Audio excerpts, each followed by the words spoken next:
Bonjour à tous, une nouvelle vidéo pour vous parler du dernier ransomware, rançon logiciel qui fait beaucoup parler de lui. Donc il s'agit de Wana Decryptor, WannaCry. Donc c'est un ransomware tout à fait classique qui va chiffrer vos documents et vos données et vous demander de payer une rançon pour récupérer la clé de déchiffrement.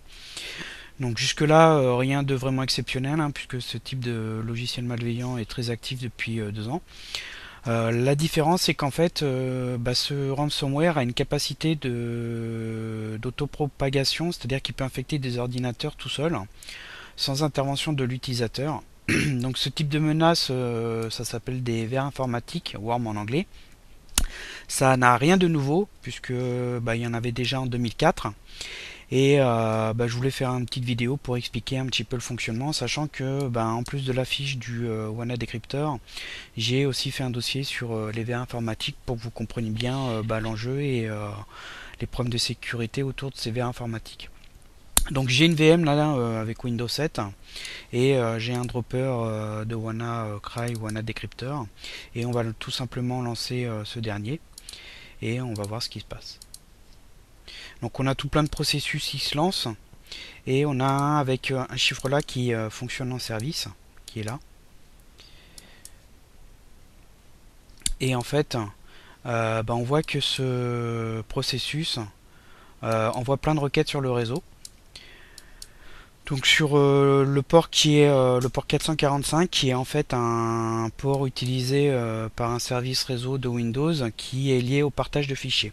C'est-à-dire qu'en fait quand vous avez votre Windows qui démarre, que ce soit un Windows familial, pro, serveur, vous avez un service, différents services réseau qui s'activent à travers les services Windows, et vous avez des ports en écoute, donc des connexions qui sont possibles sur votre Windows, et notamment vous avez ce service de partage de fichiers qui vous permet d'accéder à des partages de dossiers, de fichiers d'un ordinateur à l'autre sur le réseau. Donc en fait, alors là je vais couper le processus parce que ça bouffe pas mal au niveau réseau. Et donc là en fait, qu'est-ce qui se passe? On a le ransomware qui se lance. Alors côté ransomware, c'est classique, on a le fond d'écran qui est changé. On a les documents avec l'extension qui est modifiée. Et on a dans chacun des documents un fichier texte avec les instructions. Et on a aussi cette interface graphique qui vous explique en français, il y a toutes les traductions là, différentes langues. Donc ce qui s'est passé et le fait qu'il faut payer en Bitcoin pour récupérer la clé de décryptage qui vous donne accès au fichier. Bon, ça je vais pas m'étendre là-dessus parce que on a sur le forum et sur le site Manecal, il y a déjà une fiche sur chaque ransomware, donc ça c'est assez détaillé, c'est pas vraiment nouveau, je pense que vous êtes déjà au courant, ça fait 2 ans. La partie importante en fait, donc c'est ce service qui est installé par le ransomware, qui comme vous pouvez le voir fait des requêtes réseau à tout bout de champ. Et en fait le but c'est d'infecter les ordinateurs du réseau sur lequel l'ordinateur est présent, et après envoyer des requêtes par internet pour essayer d'infecter des ordinateurs qui seraient vulnérables sur internet. Alors comment ça fonctionne? Et bien tout simplement votre service Windows, donc au niveau des partages de fichiers, comporte une vulnérabilité. Cette vulnérabilité, en fait, elle permet, juste en faisant une requête d'un ordinateur vers un autre, d'exécuter un fichier sur l'ordinateur. Donc là, en l'occurrence, il s'agit de ransomware, ça pourrait être un trojan ou autre chose. Et donc le verre informatique, il a la particularité d'automatiser tout ça, c'est-à-dire qu'au sein du logiciel malveillant, il y a une partie qui s'occupe d'essayer d'envoyer des requêtes sur différents ordinateurs, différentes adresses IP, et d'essayer de trouver des ordinateurs vulnérables qui vont, si c'est le cas, avoir le ransomware qui vont se lancer automatiquement dessus, sans intervention de l'utilisateur à travers les requêtes qui sont envoyées. Donc il y a plusieurs parades. La première, c'est d'avoir un Windows à jour parce que tout simplement la vulnérabilité est corrigée, donc du coup ça ne marchera pas. La deuxième parade, c'est d'avoir un pare-feu. Donc Windows, depuis Windows XP, a un pare-feu intégré. En général, les services Windows ne sont pas accessibles depuis d'autres ordinateurs.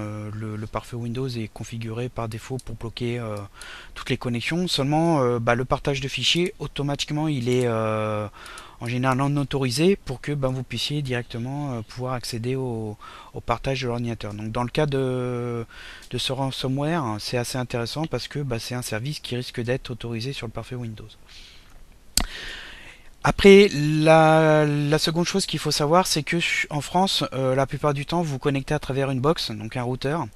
Votre ordinateur, il n'est pas directement accessible par Internet. En fait, quand on interroge votre adresse IP de votre connexion Internet, de votre fournisseur d'accès, c'est votre routeur que vous interrogez. Vos ordinateurs ne sont pas accessibles et donc ce service de partage de fichiers, il n'est pas accessible directement depuis Internet. Donc de ce fait, vous êtes protégé. Donc en fait, les ordinateurs qui sont vulnérables, c'est ceux qui sont directement accessibles par Internet, c'est ceux qui se connectent par un modem. Donc ça, c'était le cas il y a plusieurs années. Maintenant, depuis les routeurs, c'est plus le cas. Donc en fait, historiquement, il faut savoir que les verres, comme je vous ai dit, c'est vraiment ancien. Donc le premier, c'est Blaster. Pour ceux qui en ont entendu parler, c'était un verre de 2004 qui, pareil, exploitait une vulnérabilité à distance sur Windows. Et en fait, à cette époque-là, il n'y avait pas de routeur, il y avait plutôt des modems. Et donc les ordinateurs étaient directement accessibles par Internet. Et donc du coup, il a eu une propagation assez rapide. Il a ensuite essayé d'attaquer les DNS d'Internet et aussi les serveurs Windows pour essayer de mettre à genoux Internet. Donc après, il y a eu d'autres vers, notamment un autre qui a été très important qui s'appelle Cofinker, qui avait lui plusieurs méthodes de propagation. Donc il y avait les vulnérabilités à distance, un peu comme celle-ci, mais qui touchait un autre service Windows. Et aussi les infections type amovible, donc par clé USB, où en fait, quand vous insériez une clé USB sur un ordinateur du temps d'XP, en fait, il y avait un fichier autorun.inf qui était, le contenu était lu, et vous pouviez faire exécuter un fichier directement sur le CD-ROM ou la clé USB. En général, c'était initialement pour les CD-ROM pour faire lancer un setup ou une interface où vous avez des menus pour lancer une installation, ouvrir l'aide pour l'installation d'un logiciel en particulier. Donc les virus, les logiciels malveillants ont utilisé cette méthode pour en fait créer un autorun qui lançait directement le virus à l'insertion de la clé USB. Donc depuis, Microsoft a mis un patch qui désactive l'autorun sur les clés USB. Et depuis Windows Vista, l'insertion automatique a été revue, où vous avez maintenant une pop-up qui vous demande si vous voulez explorer les fichiers ou exécuter un certain contenu. Donc ça amoindrit ce type d'infection. Donc Cofinker, il a quand même en 2009 infecté plusieurs millions d'ordinateurs dans le monde. Toujours parce que il y avait des ordinateurs soit pas à jour, soit directement accessibles.